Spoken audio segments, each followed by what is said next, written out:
बूढ़ा पिताजी। एक गांव में एक आदमी रहता था जो बहुत बूढ़ा हो चुका था, जिस वजह से उसे कम दिखाई देता था और बहुत कमजोर हो गया था। इसलिए अपनी बची कुची जिंदगी अपने बेटे के साथ बिता सके इसलिए शहर में रह रहे उसके बेटे के घर रहने चला गया। बेटा एक शहर के छोटे मकान में रहता था। मकान तो उसका छोटा था लेकिन उसके अंदर जो चीजें थी वह महंगी थी।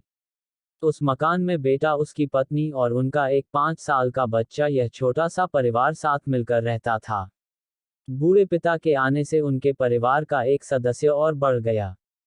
यह पूरा परिवार रोज सुबह शाम डाइनिंग टेबल पर साथ में खाना खाया करता।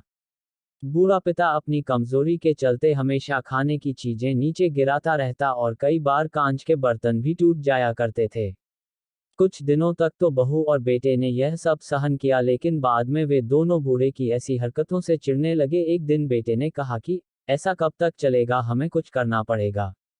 उसकी पत्नी भी इस बात से सहमत हुई। अगले दिन बेटा कहीं से एक पुराना मेज लेकर आया और घर के एक कोने में उसे लगा दिया और अपने पिताजी से कहा कि आप यहीं पर बैठकर खाना खा लिया कीजिएगा। उन्होंने एक लकड़ी का बर्तन भी बनवाया जिसमें वे अपने बूढ़े बाप को खाना देने लगे। अपने कांच के कीमती बर्तन बचाने के लिए अपने पूरे बाप को लकड़ी का बर्तन देने में उन्हें जरा भी शर्म नहीं आई। अब खाने का समय जब जब होता तो बूढ़ा बाप एक कोने में बैठकर खाता और बाकी का परिवार डाइनिंग टेबल पर खाना खाया करता। डाइनिंग टेबल पर बैठे बैठे दोनों पति पत्नी कभी कभी अपने बूढ़े बाप की तरफ देख लिया करते। बूढ़े बाप की आंखों में उन्हें आंसू भी नजर आते मगर उन पर जैसे कोई असर ही नहीं होता। बूढ़े का पोता भी यह नजारा हमेशा देखता और वह अपने में ही खोया रहता। एक दिन जब पति पत्नी डाइनिंग टेबल पर बैठकर खाना खा रहे थे तब उनका बच्चा जमीन पर बैठकर कुछ कर रहा था। उन दोनों ने बच्चे के हाथ में लकड़ी का टुकड़ा देखा लेकिन उन्हें कुछ समझ में नहीं आया कि बच्चा लकड़ी के टुकड़े के साथ क्या कर रहा है। जब बच्चे के पिता ने उसे पूछा कि बेटा आओ खाना खा लो, तुम नीचे बैठकर क्या कर रहे हो, तब बच्चे ने भोलेपन से कहा, अरे मम्मी पापा, मैं आप दोनों के लिए लकड़ी का बर्तन बना रहा हूं ताकि आप लोगों को जब आप बुरे हो जाओ तो दिन में खाना दे सकूं।